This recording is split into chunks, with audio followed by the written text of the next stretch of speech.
안녕하세요. 성균관대학교 기계공학과 전자전기공학부에 재학 중인 권혁사입니다. 현재 예스 37기로 활동 중입니다.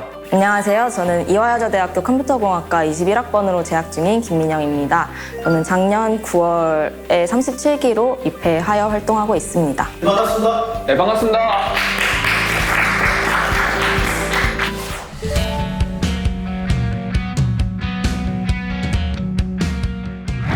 저는 이제 조금 기계에다 전자전기공학부를 전공하다 보니까 그러다가 좀 소프트웨어 쪽에 관심을 갖게 되었어요. 그래서 네이버에서 지금 진행하고 있는 부트캠프에서 몇 달간 교육을 받았고 또 그 이후에 이제 현대자동차, 삼성전자 DS, 지금은 삼성전자 MX에서 인턴을 하고 있습니다. 저는 우선 2학년 때부터 좀 밀도 있게 활동들을 한꺼번에 많이 진행을 했던 것 같아요. 그래서 제일 처음에 진행했던 게 이제 42서울이라는 프로그램이었어요. 이게 정부에서 지원받아서 개발자를 양성하는 프로그램인데 여기에서 이제 코딩에 흥미가 생겨서 교내 동아리에도 참여를 했었고 그 이후에는 개발자라는 꿈이 생겨서 개발자 네트워킹 하는 동아리에도 참여를 했고요. 그리고 3학년에 올라와서는 주로 그 예스 활동을 계속 병행하면서 그 개발 동아리에서 직접 개발을 하게 서비스를 개발하는 프로그램을 진행을 했었고 그리고 그 이후에는 이제 각종 공모전에 도전을 하게 되면서 네, 잘 하고 있습니다.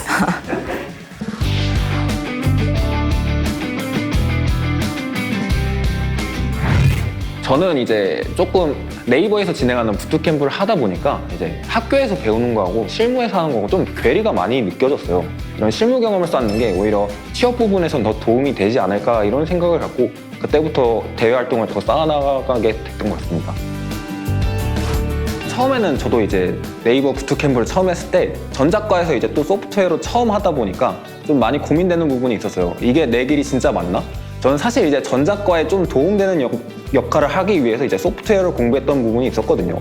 네, 하다 보니까 자기의 어느 정도 역량을 깨닫게 되고 아예 그냥 이쪽으로 한번 올인해보자 이런 생각을 갖고 하다가 이제 좀 회사 인턴을 경험하게 됐는데 거기서 좀 많이 멘토분들이 칭찬을 많이 해주시더라고요. 역량이 어느 정도 있다. 그런 부분에서 이제 조금 고민을 많이 덜었던 것 같아요. 이제 인턴을 끝나고 나서 제가 진지하게 한번 마음속으로 고민을 해봤는데 이쪽 길로 가는 게 맞다. 그때부터 확실하게 치우고 나갔던 것 같습니다. 저 같은 경우에는 컴퓨터공학과에 들어왔지만 컴퓨터공학과가 분야가 굉장히 방대해요. 그래서 저는 제 관심 분야를 조금 확실히 잡고 이제 취업이라든지 진학을 결정하고 싶어서 최대한 많은 분야로 다양한 경험을 하기 위해서 대외 활동들을 많이 도전을 하게 된 거거든요.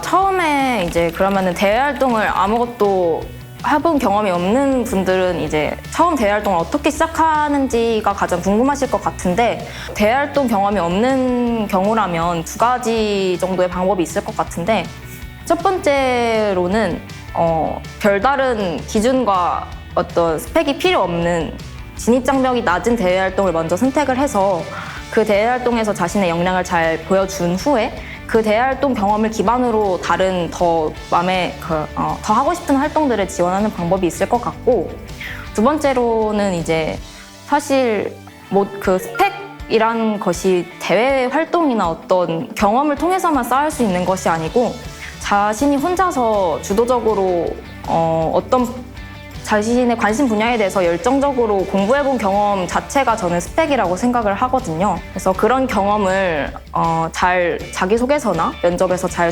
녹여낸다면 별다른 스펙 없이도 별다른 대외활동 경험 없이도 대외활동을 합격하는 데 어려움이 없을 것 같습니다.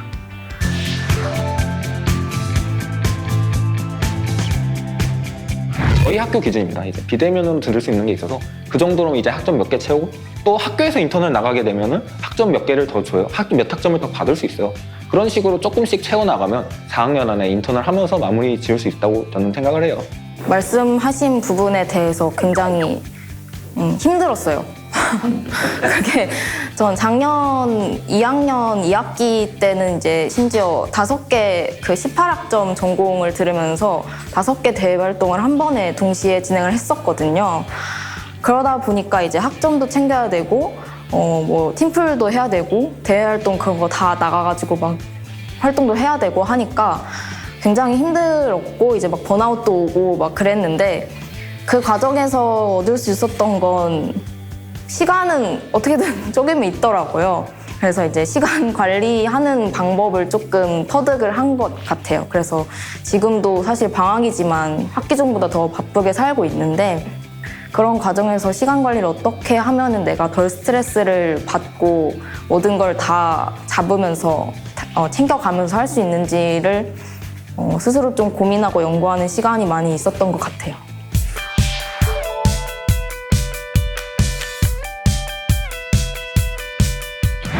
제가 이제 조금 직장을 다녀보던 프로젝트를 하면서 가장 공대생한테 중요한 게 뭐냐고 물어본다면 저는 사회성인 것 같아요.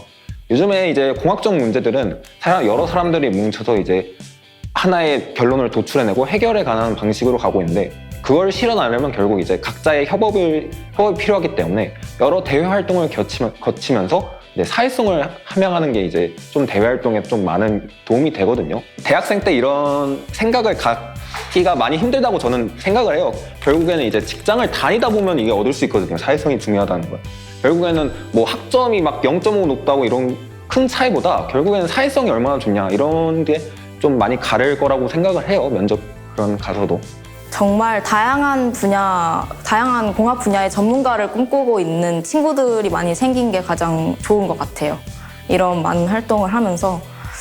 그래서 뭐 AI 분야가 갑자기 궁금하면 AI 분야에 있는 친구들한테 거기 어때? 이렇게 물어보고 아니면 또 다른 분야가 궁금하면 또 물어볼 수도 있고 이런 거가 가장 좋은 것 같고 제가 코딩을 처음 시작할 수 있었던 42서울이라는 프로그램이 가장 기억에 남기도 하고 저희 컴공 후배들한테 꼭 한번 해보라고 추천을 해보고 싶어요.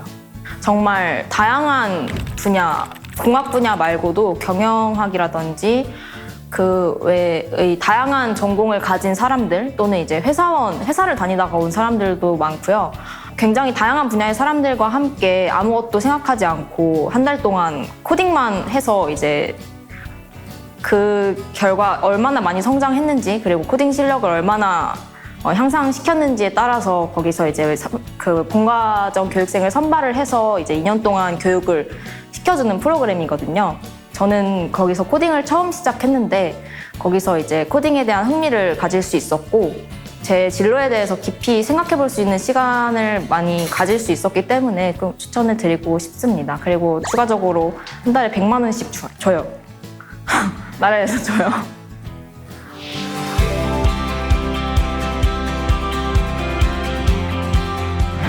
저는 이제 예스를 어떻게 하게 됐냐면 저는 이제 회사에서 인턴을 할 때 저희 상무님이 한국공학한림원 정혜원이었어요.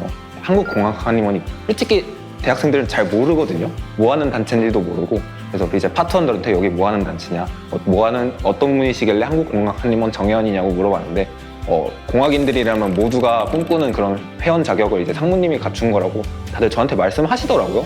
나중에 나도 꼭 들어가고 싶다 이렇게 했는데 나중에 이제 내일 갑자기 저 학교에서 메일이 오더니 한국공학한림원 차세대 공학 리더에 신청하라고 저한테 메일이 오는 거예요. 그래서 나도 이런 단체에 한번 들어가 보고 싶고 활동을 해보고 싶다라는 생각이 또 공학인의 욕심이거든요. 그래서 지원하게 됐습니다. 대외 활동을 많이 진행하면서 다른 어떤 활동을 하면 진로에 좀 더 도움이 될까 아니면은 공학 분야에 대해서 조금 더 많이 체험을 할 수 있을까를 찾아보다가 예스를 알게 됐고 이제 어떤 단체인지 찾아봤는데 딱 제가 원하는 그런 부분들을 얻을 수 있는 단체인 거예요. 그래서 사실은 2학년 1학기 때 이제 그때 처음 코딩을 시작했을 그 무렵부터 예스에 들어오기 위해서 좀 활동을 거기에 맞춰서 많이 했었던 것 같아요. 차세대 공학 리더에서 와서 이제 활동을 하면서 저한테 느낀 점은 많은 경험을 저한테 할 수 있다는 점. 여기서만 할 수 있는 경험 자체가 있어요. 예를 들면 이제 창업을 하신 분들의 경험담을 저희가 직접 들을 수도 있고 대학원생이 직접 와서 강연을 하면서 저희에게 넓은 시야를 얻게 할 수 있는 그런 기회도 주어지고요. 또 이제 직접 회사에서 다녀서 저희한테 회사의 취업을 어떻게 해야 되는지 아니면 자기가 어떤 일을 해서 진로를 어떻게 끌고 나가야 되는지에 대한 강연도 또 따로 있습니다. 심지어는 저희 이제 해외 박사나 이런 걸 어떻게 준비해야 되는지도 따로 강연이 존재하기도 해요. 그래서 저희 공학 1인들이 아직 진로가 확정되지 않았거나 아직 너무 망설이고 있다. 그런 1, 2학년들은 예스에 와서 좀 더 자기의 진로를 잡아가는 게 저는 좋다고 생각을 합니다. 예스 일단 지원해보고 생각하세요. 너무 좋은 단체입니다.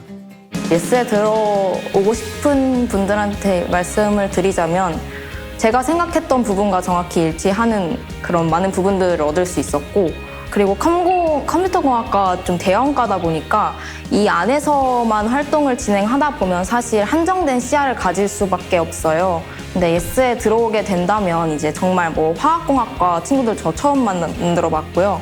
전자공학과, 뭐 기계공학과 등등 다양한 모든 공학 분야의 친구들과 이야기를 하면서 시야를 넓힐 수 있고, 또 이제 진로적인 부분에서는 취업하는 분들, 창업하는 분들, 뭐 대학원 진학하시는 분들 등등 정말 아니면 해외 유학 가시는 분들도 많고, 그런 분들과 이야기를 나눠보면서 저 또한 이제 내가 생각하는 것보다 더 많은 진로가 존재하고 내가 더 꿈을 크게 가져도 되겠구나라는 걸 예스에서 많이 느꼈던 것 같거든요.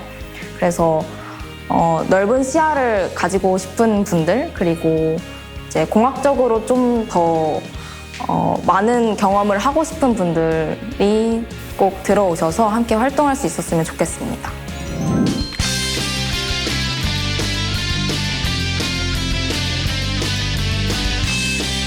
대부분의 이제 대입을 준비하는 고등학생들이 그렇듯이 저 또한 이제 이전 학과를 제 성적에 맞춰서 선택을 한 케이스였고, 막상 가서 이제 공부를 시작을 해보니까 제가 생각하던 부분과는 맞지 않는 부분이 많았어요.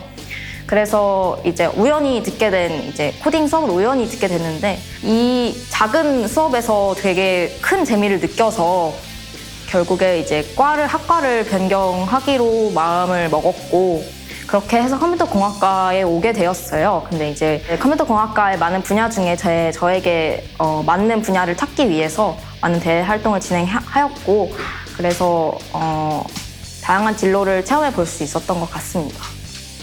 진로에 대해서 또는 이제 자기 학과 분야에 대해서 많은 고민을 가지고 있는 분들이 많을 텐데, 무조건 학교 수업이나 학교 내 활동에서만 그런 부분들을 찾으려고 하지 마시고 한번 학교 밖에서 대외 활동을 통해서 찾아보는 것도 좋을 것 같습니다. 한국이라는 사회가 실패에 관대하지 않아요. 근데 유일하게 실패를 할 수 있는 이제 연령대가 저는 대학생 때라고 생각을 합니다. 그래서 여러 가지 1, 2학년 때 대부분 이제 진로에 대한 고민을 많이 안 하는 친구들이 많아요. 그러다가 결국 졸업하게 되고 자기 길을 찾다가 실패를 하는 경우가 많은데, 졸업한 이후의 실패는 한국 사회에서 대부분 나이라는 문제 때문에 용납을 많이 안 해주더라고요. 하지만 이제 대학생 때는 여러 가지 도전을 하고 실패에 대한 용납을 많이 해주는, 사회적으로 어느 정도 용인을 해줍니다. 그래서 대학생 때라도 여러 시도를 많이 하면서 부딪혀 보시길 바랍니다.